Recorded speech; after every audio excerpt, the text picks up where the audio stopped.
أعمالنا من يهده الله فلا مضل له ومن لا إله إلا الله وحده لا شريك له وأشهد أن محمدا عبده ورسوله.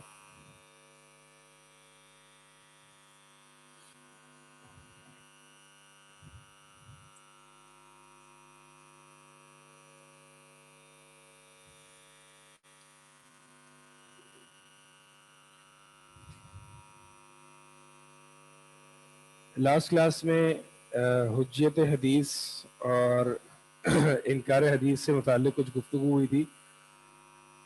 کوئی اس تعلق سے اگر کوئی سوال ہے؟ اگر نہیں ہے تو آگے چلتے ہیں.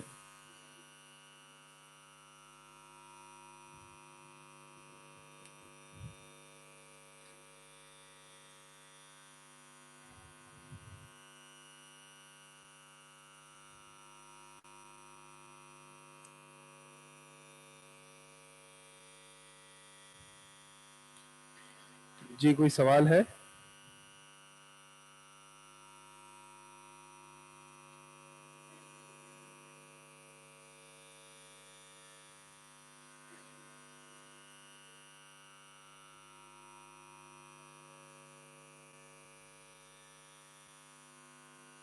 ٹھیک ہے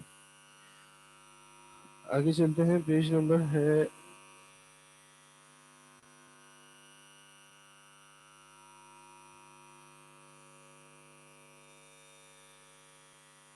پیج نمبر ہے 48 48.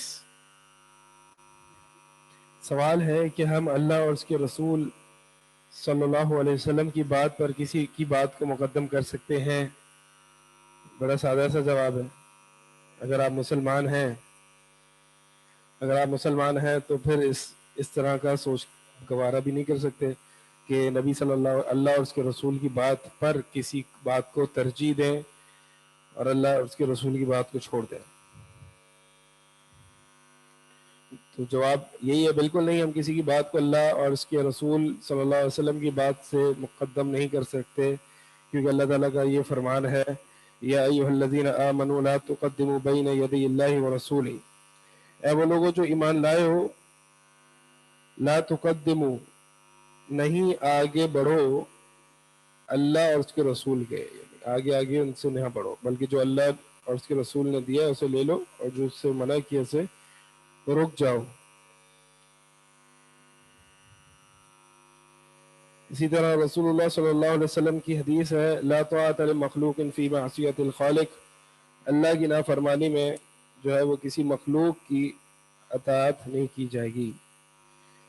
اگر کوئی بھی مخلوق، چاہے وہ آپ کے والد ہوں، چاہے والدہ ہوں، چاہے آپ کی بیوی ہوں، چاہے آپ کے شوہر ہوں، چاہے آپ کی اولاد ہوں، وہ ایک بات کہتی ہیں، ان کی چاہت ایک ہے، اور اللہ اور اس کے رسول صلی اللہ علیہ وسلم کی چاہت اور ان کا امر اور ان کا حکم ایک طرف ہے، تو اللہ اور اس کے رسول کی بات کو ہی ترجیح دی جائے گی. ابن عباس رضی اللہ تعالیٰ عنہ نے فرمایا کہ اصل میں ان کے پاس ایک شخص آیا، ابن عباس اللہ تعالیٰ عنہ کے پاس، اور ایک کسی مسئلے کے متعلق سوال کیا آپ ان صحابی سے. تو ابن عباس رضی اللہ تعالیٰ عنہ نے جو ہے وہ ان کو حدیث سنا دی اس بارے میں کہ جو آپ نے پوچھا ہے اس بارے میں نبی صلی اللہ علیہ وسلم کی ہدایت یہ ہے. تو اس شخص نے کہا ابو بکر اور عمر رضی اللہ تعالیٰ عنہ کی رایت تو یہ ہے. تو ابن عباس نے پھر یہ فرمایا جو یہاں پہ آپ کے سامنے مذکور ہے کہ اخشى ان تنزل علیکم حجارۃ من السماء اقول لکم قال رسول اللہ وتقولون قال ابو بکر و عمر. مجھے ڈر ہے کہ تم پر آسمان سے پتھروں کی بارش نہ آ جائے، پتھر نہ برسے تم پر عذاب کے طور پر. میں تم سے کہتا ہوں کہ رسول اللہ صلی اللہ علیہ وسلم نے یہ فرمایا اور تم کہہ رہے ہو کہ ابو بکر اور عمر. یعنی رسول اللہ کے سامنے ابو بکر اور عمر کی بھی کوئی حیثیت نہیں ہے نبی صلی اللہ علیہ وسلم کے قول کے سامنے. اگرچہ نبی صلی اللہ علیہ وسلم کے بعد اس امت میں سب سے افضل ترین شخصیت جو ہے وہ ابو بکر رضی اللہ تعالیٰ عنہ ہے اور اس کے بعد عمر ہیں، لیکن حجت کے اعتبار سے، دین کے اعتبار سے، کسی مسئلے میں رہنمائی کے اعتبار سے نبی صلی اللہ علیہ وسلم کا قول جو ہے وہ حرف آخر ہے، اور چاہے وہ کتنا ہی بڑا عالم کیوں نہ ہو، چاہے کتنے ہی بڑے صحابی کیوں نہ ہو، ان نبی صلی اللہ علیہ وسلم کے مقابلے میں کسی کی بات کو بھی نہیں لیا جائے گا. جی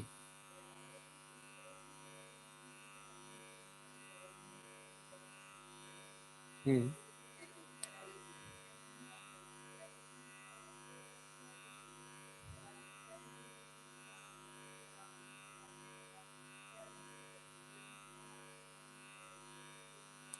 ہوں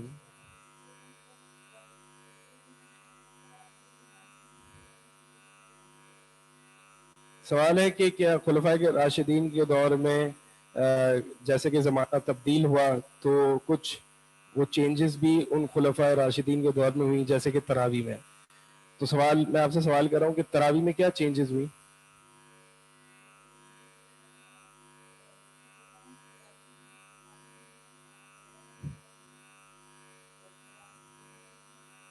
اچھا، چینجز آپ یہ کہہ رہی ہیں کہ چینجز یہ ہوئی کہ 20 رکعتیں ہو گئی، اور رسول اللہ کے دور میں کتنی تھی؟ ڈفرینٹ تھی. ہاں، اور نبی صلی اللہ علیہ وسلم نے کتنی پڑھی؟ ہاں، 11 پڑھی. ایک روایت میں 13 کا بھی آتا ہے. دیکھیں یہ چینج نہیں ہے. پہلے تو یہ کہ 20 رکعت جو ہے اگرچہ یہ فقہ سے تعلق ہے، لیکن میں عمومی منہج آپ کو جو تقلید کے اعتبار سے میں آپ کو آج اس پہ ڈسکشن کروں گا. اول یہ کہ عمر رضی اللہ تعالیٰ عنہ کے دور کی طرف جو 20 رکعت تراویح کا منسوب کیا جاتا ہے وہ ایک تو روایت صحیح نہیں ہے. دوسرا یہ کہ اگر بالفرض مان بھی لیں تو ہم دیکھیں گے نبی صلی اللہ علیہ وسلم کا عمل کیا تھا. بخاری کی حدیث ہے، عائشہ رضی اللہ تعالیٰ عنہ بیان فرماتی ہیں کہ رمضان ہو غیر رمضان ہو، نبی صلی اللہ علیہ وسلم 11 رکعت سے زیادہ نہیں پڑھا کرتے تھے. تو نبی صلی اللہ علیہ وسلم کا عمل جو ہے وہ 11 رکعت تھی، 8 رکعتیں اور 3 وتر، یا ایک اور روایت میں ابن عباس کی روایت میں 13 رکعت کا بھی آتا ہے، لیکن بہرحال 20 نہیں تھی. اور عمر کے دور میں بھی 20 جو ہے وہ پہلے تو سند ثابت کرنی پڑے گی. اگر بالفرض 20 بھی ہے تو ہمارے لیے حجت جو ہے وہ نبی صلی اللہ علیہ وسلم کا فعل ہے، نہ کہ عمر رضی اللہ تعالیٰ عنہ کا فعل. ہم سے آخرت میں جو ہے وہ پوچھا جائے گا جب حدیث اطیع اللہ و اطیع الرسول، اللہ کی اطاعت اور رسول کی اطاعت، اس کے علاوہ اور کسی کی اطاعت مستقل طور پر جو ہے وہ ہم پر فرض نہیں کی گئی. اسی طرح عمر رضی اللہ تعالیٰ عنہ جو ہے وہ حج تمتع کے قائل نہ تھے اور اس سے وہ روکا کرتے تھے. تو ابن عمر سے جو کہ ان کے بیٹے تھے ان سے پوچھا گیا کہ آپ کے والد حج تمتع سے منع کر رہے ہیں اور آپ حج تمتع کر رہے ہیں. تو ابن عمر رضی اللہ تعالیٰ عنہ نے فرمایا کہ کلمہ رسول اللہ صلی اللہ علیہ وسلم پر اترا ہے، میرے والد صاحب پر نہیں اترا. عزت، احترام، ان کی رہنمائی یہ سب اپنی جگہ ہے، لیکن جو دین ہے وہ قال اللہ و قال رسول ہے. اس کے علاوہ اجماع جس پر صحابہ اور دیگر اہل علم اجماع کر لیں اور قیاس، ان چاروں کے علاوہ دین اور کوئی چیز نہیں ہے. تو اگر ہمیں ایک طرف حدیث ملتی ہے اور اس کے مخالف ہی کوئی صحابی کا عمل مل جاتا ہے، ہم یہ نہیں کہتے کہ انہوں نے جو ہے وہ کوئی ان میں نعوذ باللہ کوئی بری نیت تھی. ہاں اجتہاد ہو سکتا ہے، اجتہاد کی وجہ سے غلطی ہو سکتی ہے، اور مجتہد کے لیے نبی صلی اللہ علیہ وسلم نے فرمائے 2 اجر ہے اگر وہ اس کا مسئلہ صحیح ثابت ہو گیا. اگر اس نے غلطی کی تو بہرحال اس کے اجتہاد کی وجہ سے اللہ تعالیٰ سے 1 اجر دے گا. تو ایک طرف نبی صلی اللہ علیہ وسلم کی حدیث ہے اور دوسری طرف صحابہ کا اس کے مخالف اگر کوئی عمل کسی صحابی کا عمل آ جاتا ہے تو حجت اور دلیل جو ہے وہ نبی صلی اللہ علیہ وسلم کی حدیث ہی ہے. صحیح ہے. دوسری بات یہ کہ زمانے کی تبدیلی سے جو ہے وہ احکامات جو قرآن حدیث میں موجود ہیں وہ تبدیل نہیں ہوا کرتے. انتظامی امور تبدیل ہوا کرتے ہیں. انتظامی امور جو ہے اس میں تبدیلی آ سکتی ہے، لیکن شریعت میں تبدیلی نہیں آ سکتی. صحیح ہے. اب بات یہ رہی کہ تقلید جو ہے، تقلید کیا ہے اور کیا تقلید جائز ہے حرام ہے؟ تقلید کہتے ہیں کسی غیر کے قول کو، یعنی رسول اللہ اور اس کے رسول کے علاوہ کسی کے بھی قول کو قبول اور تسلیم کر لینا بغیر دلیل کے. تو تقلید کی تعریف کیا ہے کہ کسی اللہ اور اس کے رسول کے علاوہ کسی اور کے قول کو تسلیم کر لینا بغیر دلیل کے، اس کو حجت سمجھ لینا، اس کو بلائنڈلی فالو کرنا، اس کو کہتے ہیں تقلید۔ اب اللہ تعالیٰ نے قرآن میں فرمایا اطیعوا اللہ و اطیعوا الرسول و اولی الامر منکم، اللہ کی اطاعت کرو اور رسول کی اطاعت کرو۔ دیکھیں اطیعوا اللہ و اطیعوا الرسول، اطیعوا جو ہے یہ دونوں پر آیا ہے، اللہ پر بھی آیا ہے اور رسول پر بھی آیا ہے، لیکن جب اولی الامر منکم کی بات آئی ہے، یعنی جو صالحین اور جو علماء اور جو عمراء ہیں، اس پر اطیعوا کا لفظ واپس نہیں دہرایا گیا، یعنی آیت یہ نہیں اطیعوا اللہ و اطیعوا الرسول و اطیعوا اولی الامر منکم، یہ نہیں فرمایا، بلکہ کیا کہا اطیعوا اللہ و اطیعوا الرسول۔ اور پھر جب اولی الامر منکم کا لفظ آیا، اولی الامر منکم یعنی علماء، اہل علم، مشائخ، تو وہاں پہ اطیعوا کا لفظ واپس نہیں دہرایا۔ اس کا مطلب یہ ہوا کہ اللہ اور اس کے رسول کی اطاعت مستقل اور حرف آخر ہے، اور اولی الامر منکم جو کہ علماء ہیں اور اہل علم ہیں، ان کی اطاعت بھی کرنی ہے، لیکن اللہ اس کے رسول کی اطاعت کے تابع ہوگی۔ یعنی جہاں اولی الامر اللہ اس کے رسول کی مخالفت ثابت ہو گئی تو پھر ان کی اطاعت نہیں ہوگی۔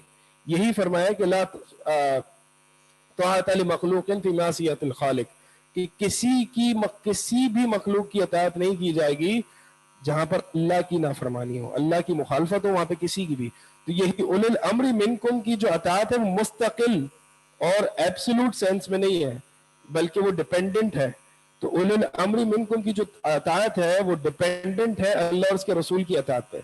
جب تک اہل علم اللہ اور اس کے رسول کی بات کریں گے تو ہم اس کو لیں گے، لیکن جب کہیں اللہ اور اس کے رسول کی مخالفت ہو جائے، اگرچہ ان کا اجتہاد ہو، تو پھر ان کی بات نہیں لے جائے گی، بلکہ کیا کیا جائے گا؟ آگے آیت ہے کہ جب تم میں اگر فَإِن تَنَازَعْتُمْ فِي شَيْءٍ فَرُدُّوهُ إِلَى اللَّهِ وَالرَّسُولِ، ہاں اگر تم آپس میں اختلاف میں پڑ جاؤ، ڈفرنس آف اوپینین آ جائے، فَرُدُّوهُ إِلَى اللَّهِ وَالرَّسُولِ، تو اس میں سلوشن یہ ہے کہ اللہ اور اس کے رسول کی طرف اس اختلاف کو لوٹا دو، اور فائنل جو ججمنٹ ہوگی اور حکم ہوگا وہ اللہ اور اس کے رسول کے پاس ہوگا۔ سوال یہ ہے کہ تقلید جو ہے پھر کرنا ظاہر سی بات ہے جائز نہیں ہے۔ دیکھیں تقلید کی کچھ صورتیں ہیں، تقلید کی کچھ صورتیں ہیں۔ اب بالکل ایک عام آدمی ہے، بالکل ایک لیمین ہے، وہ پڑھنے لکھنے کی کوئی صلاحیت نہیں رکھتا، تو اگر اس کو کسی مسئلے میں کوئی مسئلہ معلوم کرنا ہے تو وہ کیا کرے گا؟ وہ اہل علم سے، علماء سے ہی پوچھے گا، فَاسْأَلُوا أَهْلَ الذِّكْرِ إِن كُنتُمْ لَا تَعْلَمُونَ، کہ تم اہل علم سے پوچھو اگر تم علم نہیں رکھتے۔ تو وہ اہل علم سے پوچھے گا، ٹھیک ہے، اور اس پر عمل کر لے گا۔ لیکن اگر وہ اہل علم میں اختلاف ہو جائے، اہل علم میں اختلاف ہو جائے تو پھر کیا کرے گا؟ وہ اہل علم میں اختلاف ہو جائے تو وہ یہ دیکھے گا، یعنی وہ پوری خود کوشش کرے گا کہ زیادہ قرآن و سنت کے قریب کس کا فتویٰ اور کس کا مسئلہ ہے، کس امام کا۔ اگرچہ وہ اتنی طاقت نہیں رکھتا لیکن پھر بھی کچھ حد تک کوشش تو کرنی چاہیے۔ اب دنیا کے معاملے میں وہ ہر کوشش کرتا ہے، جب بھی کوئی سی چیز خریدنی ہوتی ہے تو وہ سروے کرتا ہے مارکیٹ کا، چیز یعنی چیک کرتا ہے ہر مارکیٹ میں کہ کہاں پہ پرائس اچھی ہے، کہاں پہ چیز اچھی ہے، کہاں پہ کوالٹی اچھی ہے۔ اسی طرح اگر ڈاکٹرز کے پاس بھی جاتا ہے کسی بیماری کی صورت میں تو مختلف ڈاکٹرز کی اوپینین اور رائے لیتا ہے، اور پھر ڈیسائیڈ خود کرتا ہے، اور جہاں پہ اس کو اطمینان ہوتا ہے، یعنی محنت تو کرتا ہے نا کم از کم۔ ایسے تو نہیں ایک ڈاکٹر نے کہہ دیا مثال کے طور پر وہ بیمار ہو گیا، ایک ڈاکٹر نے کہہ دیا بھائی سرجری ہوگی، تو وہ سرجری کے لیے جو ہے وہ راضی ہو جاتا ہے، نہیں، وہ دوسرے ڈاکٹر سے اوپینین لیتا ہے، اپنے گھر والوں سے مشورہ کرتا ہے، اور پھر جا کے جو ہے اس پر عمل کرتا ہے۔ تو جب دنیاوی معاملات میں اتنی وہ محنت کر رہا ہے ایک حق، ایک صحیح بات کی طرف پہنچنے کی، تو پھر دین کیا اس کے لیے بہت نیچے ہلکا ہے کہ دین کے بارے میں ایسا نہیں کرتا، بلکہ جو اس کو جیسے چلایا جا رہا ہے وہ ویسے چل رہا ہے۔ تو عام آدمی بھی ایک حد تک کوشش کرے گا۔ بہرحال اگر اس کو بالکل، یعنی کچھ مسائل تو ایسے ہوتے ہیں کہ وہ ایک کوشش کے باوجود، تھوڑی بہت دیکھنے کے باوجود بھی وہ اس بات کی استطاعت نہیں رکھتا کہ کیسے ڈیسائیڈ کرے کہ کون سا قرآن و سنت کے مطابق قول ہے، تو اس صورت میں وہ پھر ایسے اہل علم کو، ایسے عالم کو ترجیح دے گا جو تقویٰ اور جو علم میں زیادہ ہو۔ لیکن یہ تقلید آپ اگرچہ آپ اس کو تقلید کہہ لیں جو بھی کہہ لیں، ہم سب اس طرح کی بات، ہم سب اس طرح کرتے ہیں کہ ہمیں کوئی مسئلہ آ جاتا ہے تو ہم کسی عالم سے پوچھتے ہیں اور پھر اگر اطمینان ہوتا ہے تو پھر اس کو ہم لے بھی لیتے اور دلیل بھی پوچھتے ہیں. تو یہ ہے کہ اگر کسی عالم سے پوچھا جائے تو اس کے ساتھ ساتھ جو ہے وہ قرآن و سنت کی دلیل اور ریفرنس بھی دیا کرے، اور ہم اس اگر وہ ریفرنس دے رہا ہے تو پھر ہمارا کام ختم ہو گیا، ہم نے اس کو قبول کر لینا ہے. ہاں جی.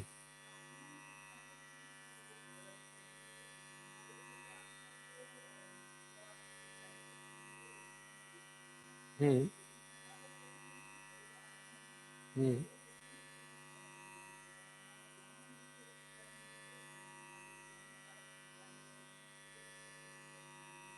ہوں ہوں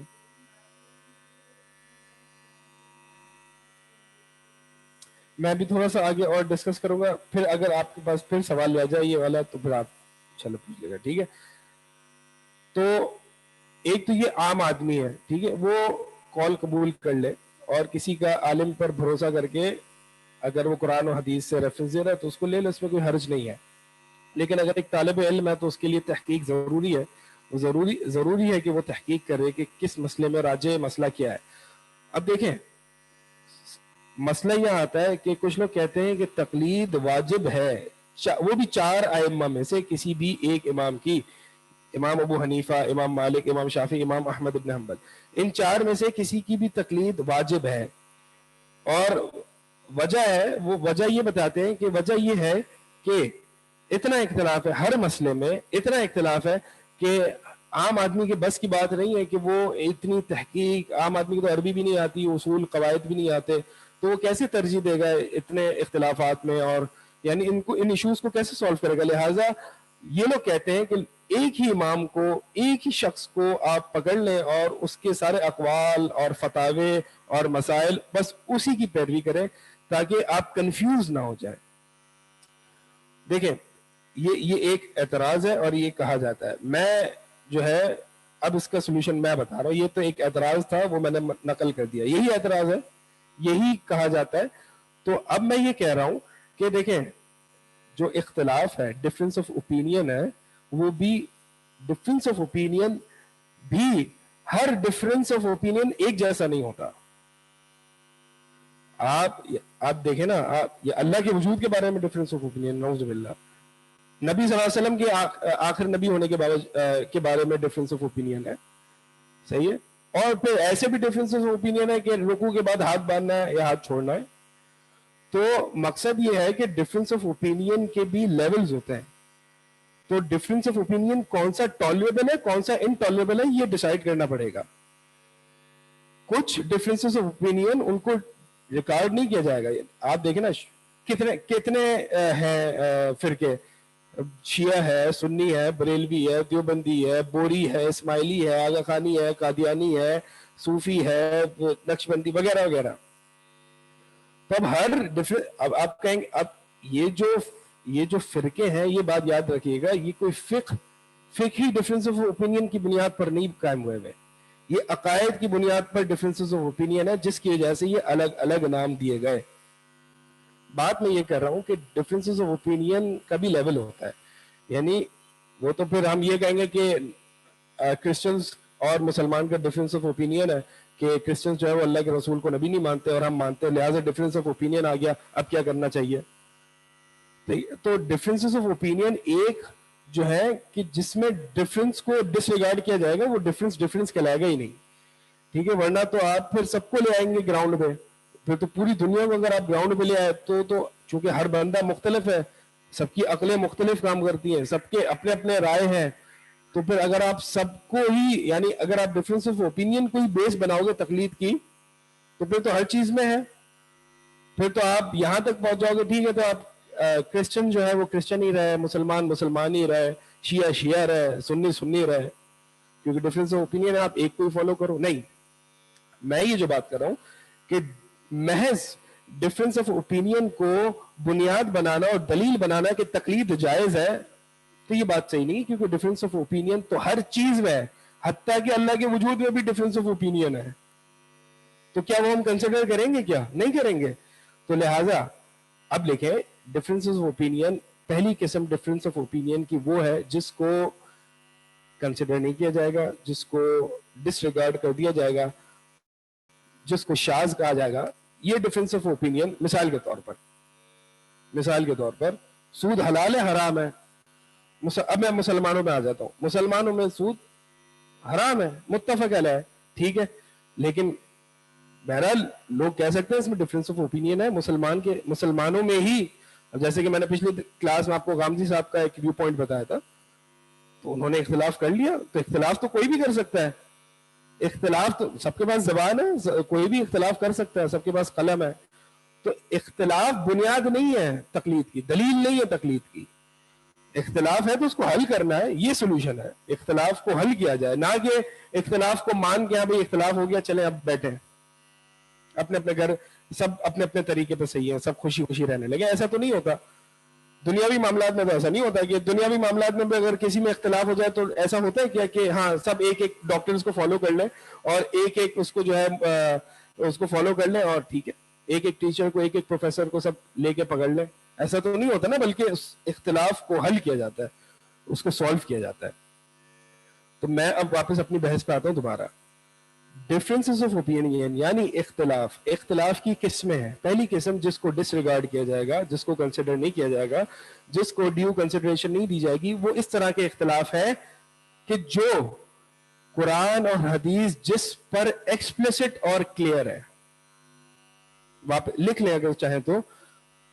ڈفرینس آف اوپینین اختلاف کی پہلی قسم وہ ہے کہ جس میں قرآن اور حدیث ایکسپلیسٹ ہے اور کلیئر ہے اپنے معنی کو بتلانے میں.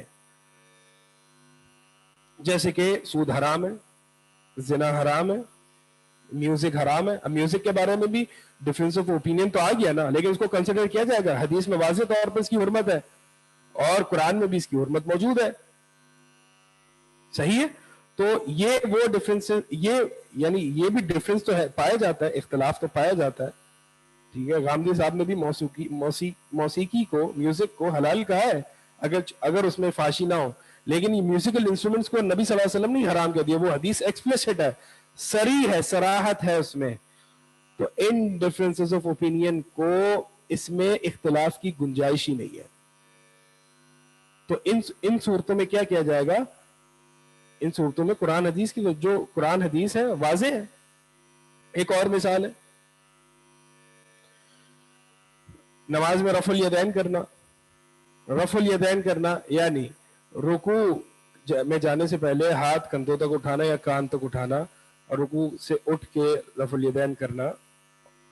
تو یہ رفع الیدین کرنا جو ہے وہ 70 سے زیادہ صحابہ سے ثابت ہے.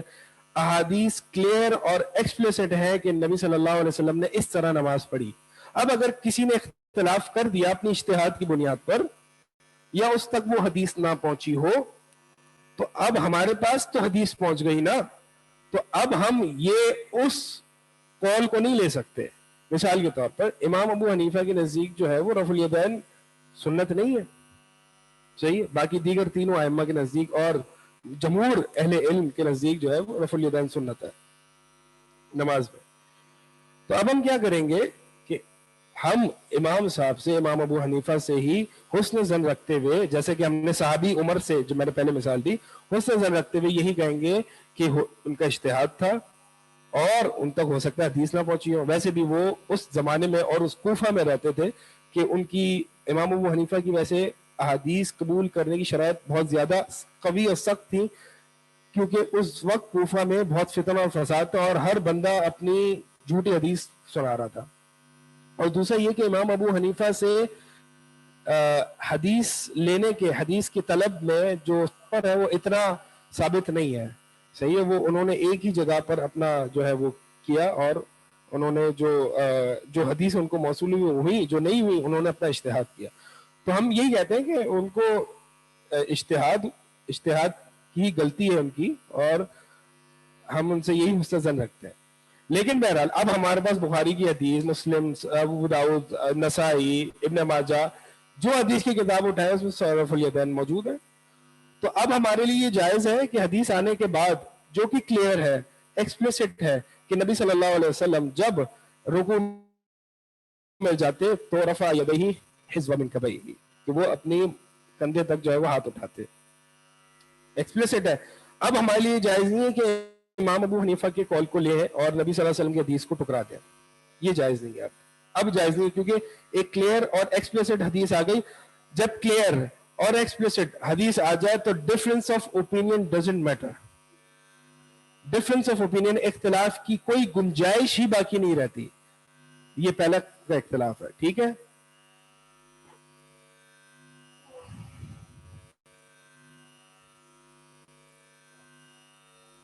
یہاں تک کوئی سوال ہے تو پوچھنا, پھر میں دوسرے قسم کے اختلاف کرتا ہوں.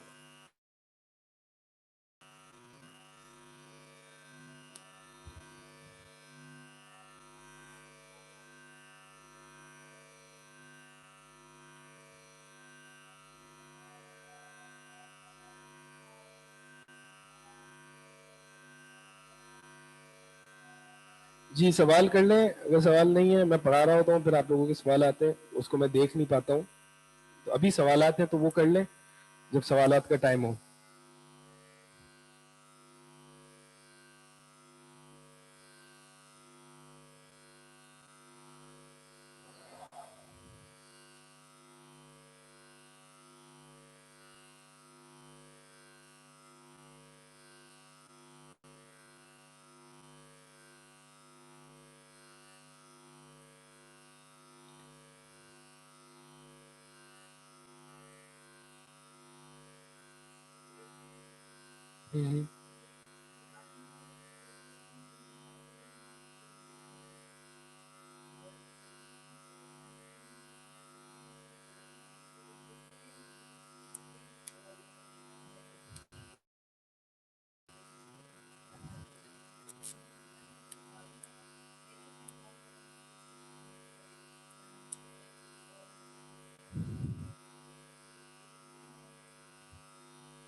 ابھی میں ایک طریقے اس پہ میتھڈالوجی میں بھی آؤں گا کہ جب دوسرا ڈفرینس آف اوپینین میں سمجھا دوں گا تو اس کے بعد میں اس بات پہ آؤں گا انشاءاللہ.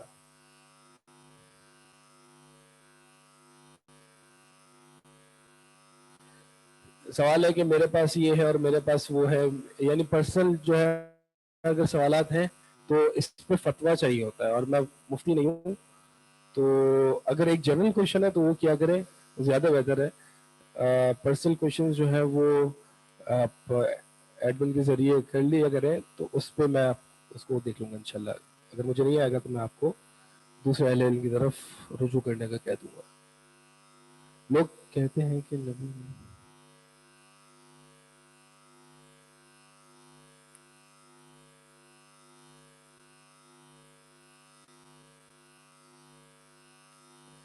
دیکھیں جو کہتے ہیں کہ نہیں کیا تو ان کو جو ہے وہ ایسی واضح دلیل چاہیے لانی ہوگی. جو کہتے ہیں کہ نہیں کیا ایسی واضح کلیئر ایکسپلیسٹ حدیث لانی ہوگی. تو ایسی تو کوئی حدیث نہیں ہے. اگر آپ جمہور کی اس پہ بھی جائیں تو جمہور ائمہ تینوں ائمہ نے رفع الیدین کیا, یہ تو اتنی متواتر سنت ہے, اس پہ تو کوئی اختلاف کی گنجائش.